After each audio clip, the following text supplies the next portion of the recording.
مقصد ہے۔ اب اسلام سے پہلے خواتین کی حالت کیا تھی؟ اسلام سے پہلے جو خاتون ہوتی اس کو ایک مال کی حیثیت حاصل تھی، یعنی وہ ایک مال ہے۔ جب وہ پیدا ہوئی تو اس کا جو باپ ہے وہ اس کا مالک ہے، وہ جب چاہے جہاں چاہے اس کا نکاح کر دے بغیر اس کے پوچھے۔ اسی طرح باپ فوت ہو گیا ہے یا باپ نے اس کا کسی کے ساتھ نکاح کر دیا، اب وہ اپنے خاوند کی غلام ہے۔ خاوند چاہے اس کے ساتھ جو مرضی کرے، جو مرضی اس کو کھانے کو دے، جیسا مرضی اس کے ساتھ سلوک کرے، وہ شکایت نہیں کر سکتی۔ جو معاشرے میں بڑے ہیں، سردار ہیں، فیصلہ کرنے والے ہیں، لوگوں کو انصاف دینے والے ہیں، جب ان کے انصاف کے اصولوں میں یہ بات شامل ہی نہیں ہے کہ ہم نے عورت کی بات سننی ہے۔ ایک تو یہ ہے کہ اسلام یا کوئی بھی دنیا کا مذہب یا دین یا ملک کا یہ قانون ہے کہ اگر عورت پر کسی نے ظلم کیا تو اس کی یہ سزا ہے۔ ایک تو چیز یہ ہے، اب عورت کیس کرے گی، اس کو انصاف ملے یا نہ ملے یہ ایک علیحدہ معاملہ ہے، لیکن اس دور میں عورت پر ظلم کرنا یہ کسی ظلم میں آتا ہی نہیں، یہ کسی غیر قانونی بات میں آتا ہی نہیں۔ عورت اس کی شکایت کر سکتی نہیں کہ وہ کہاں پر جا کر شکایت کرے کہ میرے باپ نے یا میرے خاوند نے یا میرے بھائی نے مجھ پر ظلم کیا ہے، لیکن اس کو یہ حق ہی حاصل نہیں تھا۔ اسی طرح عورت کو اسلام سے پہلے وراثت میں بھی کوئی حصہ نہیں ملتا تھا۔ آپ یورپ میں چلے جائیں، وہاں پر آج بھی عورت کو وراثت کا حصہ نہیں ملتا۔ اسی طرح اسلام نے مرد کے اوپر عورت کی کچھ ذمہ داریاں لازم کی ہیں، عورت کے اوپر مرد کی کچھ ذمہ داریاں وہ لاگو کی ہیں، لیکن اسلام سے پہلے عورت کے اوپر مرد کے تو حقوق ہوتے تھے، لیکن مرد پر عورت کا کوئی حق نہیں ہے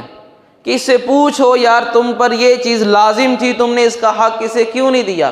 مرد پر عورت کا کوئی بھی حق لازم نہ ہوتا، یہاں تک کہ اگر کوئی بندہ فوت ہو جاتا، کوئی مرد فوت ہو جاتا، اب اس کی 2 3 4 بیویاں ہیں، جب وہ فوت ہو گیا ہے تو باپ کی جو باقی بیویاں ہوتی ماں سمیت، وہ جو اس کا سب سے بڑا بیٹا ہوتا، وہ جو بندہ فوت ہوا ہے اس کا جو سب سے بڑا بیٹا ہوتا،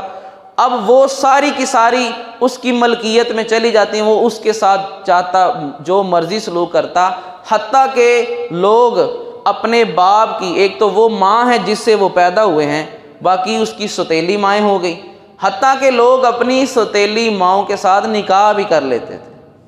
ان کو اپنے نکاح میں لے آتے۔ قرآن پاک میں رب تعالیٰ نے اس کا ذکر کیا کہ وہ مائیں تم پر حرام ہے، اور ساتھ ہی رب تعالیٰ نے فرمایا جو گزر گیا ہے اب تم اسلام میں آ گئے ہو، ان کو فوراً نکاح سے نکالو، وہ تمہاری مائیں ہیں۔ اس سے پہلے جو ہو گیا، اب کلمہ تم نے چونکہ پڑھ لیا ہے، رب تعالیٰ نے اس کو معاف کر دیا ہے، آئندہ یہ کام نہ ہو کہ وہ جو تمہارے باپ کی منکوحاں ہیں، باپ کی جو بیویاں ہیں، وہ تمہاری مائیں ہیں اور تم ان کو اپنے نکاح میں رکھتے ہو۔ اسی طرح اسلام نے ایک عدت، ایک مدت قائم کی، مثال کے طور پر طلاق ہوگی، اتنی مدت تک کے لیے وہ نکاح نہیں کر سکتی، اور اس میں بھی میڈیکلی، طبی لحاظ سے، سائنسی لحاظ سے حکمتیں ہیں کہ جس وجہ سے وہ نکاح نہیں کر سکتی۔ اگر وہ بالفرض حاملہ ہے، اس کے پیٹ میں بچہ ہے، تو ظاہری بات ہے وہ پہلے شوہر کا ہے، تو اس دوران وہ کسی سے نکاح نہیں کر سکتی، اس کے بعد وہ جس سے چاہے نکاح کر سکتی ہے۔ لیکن زمانہ جاہلیت میں عورت کی جو عدت ہوتی تھی وہ 1 سال ہوتی تھی، 1 سال تک وہ اچھے کپڑے، دھلے ہوئے کپڑے بھی نہیں پہن سکتی، 1 سال تک اس نے اپنے ناخن بھی نہیں تراشنے، 1 سال تک جو غیر ضروری بال ہیں وہ بھی نہیں وہ صاف کر سکتی، اور 1 سال تک اس نے گھر میں رہنا ہے اور نوکرانی بن کے اس نے رہنا ہے، اور پھر اس قدر بے حیائی اور عورت کا استعمال کیا جاتا کہ نکاح استبداع ہوتا۔ اب یہ کیا ہوتا ہے؟ جو معاشرے میں ایک عام لوگ ہیں، عام بندے ہیں، اپنی بیوی کو معاذ اللہ، آپ اندازہ کریں یہ آج ہماری خواتین جو بہک جاتی ہیں، میں اس لیے اس چیز پر زور دیتا ہوں کہ مردوں سے، میرے نزدیک مردوں سے زیادہ اس دور میں خواتین کی دینی تربیت یہ ضروری ہے۔ کیوں کہ اس نے کل کو ماں بھی بننا ہے، اس کے گھر بیٹے پیدا ہونے ہیں، بیٹیاں بھی پیدا ہونی ہیں، اگر یہ ماں دین کی تعلیم اس کے پاس ہوگی تو اس کا جو بیٹا ہوگا وہ کسی غیر محرم کو نہیں دیکھے گا، اس کے بیٹے کی نظروں میں حیا ہوگی، اور اس کی جو آگے بیٹیاں ہوں گی وہ بھی با حیا ہوں گی۔ تو عورت کی جو تربیت ہے دینی لحاظ سے وہ مرد سے زیادہ ضروری ہے، کیونکہ اس نے معاشرے کی پرورش کرنی ہے، معاشرے کی تربیت یہ خاتون ایک عورت کے ذمہ ہے۔ اب اپنی بیوی کو کوئی عام بندہ جو اس علاقے کا معاشرے کا بڑا سردار ہوتا، جس کی بڑی ویلیو ہے، بڑی اتھارٹی ہے، بڑا اس کا اعلیٰ نسب ہے، اعلیٰ خاندان ہے، اپنی بیوی کو معاذ اللہ اس کے پاس بھیج دیتے کہ یہ اس کے پاس جا کر رہے، اس کا نطفہ اس کے پیٹ میں جائے اور ہمارا جو بچہ ہوگا تو ہم کہیں گے کہ یہ فلاں سردار کا بیٹا ہے۔ آپ اندازہ کریں کس قدر وہ بے حیائی کا دور تھا۔ اور پھر نکاح موقت، نکاح متعہ جو اسلام نے جس کو حرام قرار دیا کہ کسی کے ساتھ نکاح کرنا ایک وقت کے لیے، کہ میں تم سے نکاح کرتا ہوں 5 دنوں کے لیے، میں تم سے نکاح کرتا ہوں 1 سال کے لیے، جس کو کانٹریکٹ میرج کہتے ہیں، نکاح موقت۔ اور جو متع ہوتا ہے وہ بھی یہی ہوتا ہے کہ، اور متع میں، نکاح موقت میں ایک علیحدہ پھر لمبا موضوع ہے متع کا، کیونکہ اسلام میں جتنے بھی مسالک ہیں سب کے نزدیک متع حرام ہے، سوائے جو شیعہ حضرات ہیں ان کے نزدیک متع آج بھی جائز ہے۔ اور وہ ہوتا کیا ہے کہ بندہ، ایک بیوی ہے، ایک مثلا مرد ہے اور ایک عورت ہے، اب دونوں اکیلے بیٹھے ہوئے، کوئی گواہ نہیں، کوئی اس میں گواہ موجود نہیں ہے، ایک دوسرے کو کہتا ہے کہ میں اتنی دیر کے لیے تم سے نکاح کرتا ہوں، خواہ وہ 5 منٹ ہوں، خواہ وہ 1 گھنٹہ ہو، میں اتنی دیر کے لیے تم سے نکاح کرتا ہوں، اتنے پیسوں کے عوض، اتنے میں تمہیں پیسے دوں گا۔ وہ کہتی ہے ٹھیک ہے میں نے قبول کیا۔ اب وہ جو 5 دن کہے، انہوں نے 10 دن کہے، اتنے دن کے لیے، اتنے وقت کے لیے وہ دونوں میاں بیوی ہیں، اور جب وہ وقت گزرے گا وہ اس سے پیسے وصول کرے گی اور نکاح ختم ہو جائے گا۔ اب نہ اس پر عدت ہے اور نہ ہی اس پر کوئی دوسرے معاملات ہیں۔ اس کو نکاح موقت بھی کہتے ہیں۔ نکاح موقت یہ ہوتا ہے کہ اس میں گواہ موجود ہوتے ہیں، لیکن وہ ایک لیمٹ ہوتی ہے کہ ہم دونوں سال کے لیے نکاح کر رہے ہیں، یہ 2 گواہ ہیں۔ نکاح موقت ہو، یعنی موقت کا معنی ہوتا ہے جس کا ایک وقت مقرر ہے، اور نکاح متعہ اس کی میں نے آپ کو تعریف علیحدہ بتائی۔ نکاح موقت میں گواہ موجود ہوتے ہیں، صرف اور صرف اس میں کیا چیز غلط ہوتی ہے کہ اس میں لیمٹ ہوتی ہے، اتنے وقت کے لیے نکاح۔ اور جو نکاح متعہ ہوتا ہے اس میں گواہ بھی نہیں ہوتے، صرف اور صرف لڑکا اور لڑکی یا مرد اور عورت بیٹھے آپس میں ایک دوسرے سے انہوں نے جو بھی مدت طے کر لے، جو بھی پیسے اس میں طے کر لے، تو یہ شرعی لحاظ سے حرام ہے۔ آقا علیہ الصلوۃ والسلام نے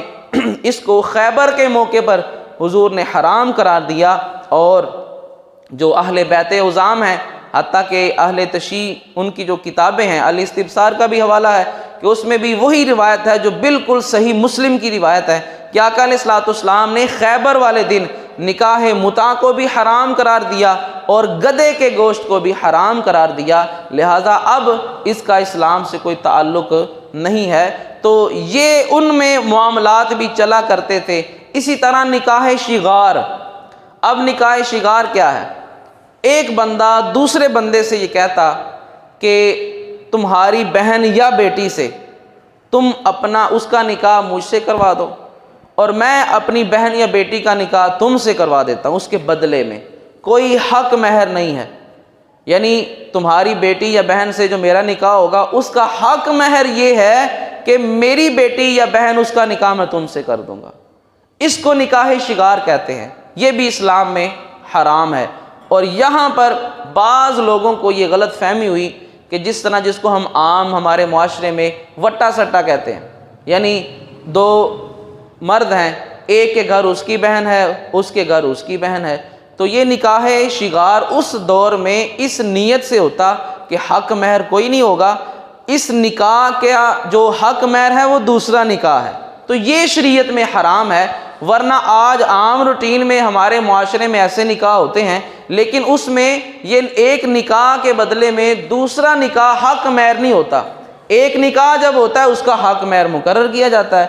قاری صاحب آتے ہیں جی آپ نے حق مہر کیا رکھنا ہے، وہ لکھا جاتا ہے، وہ ادا کیا جاتا ہے۔ دوسرا نکاح جب ہوتا ہے اس کا علیحدہ حق مہر پوچھا جاتا ہے کہ اس نکاح کا حق مہر آپ کیا رکھتے ہیں، وہ بھی لکھا جاتا ہے، وہ بھی ادا کیا جاتا ہے۔ تو نکاح شگار اور نکاح جو آج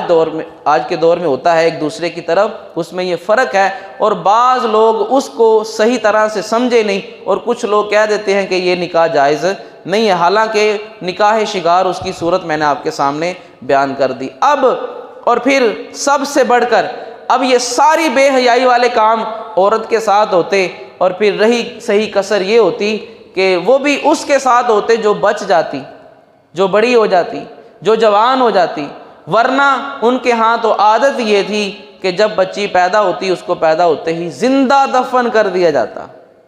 زندہ اس کو درگور کر دیا جاتا۔ تو اب یہ عورت کی اس معاشرے کے اندر حیثیت تھی۔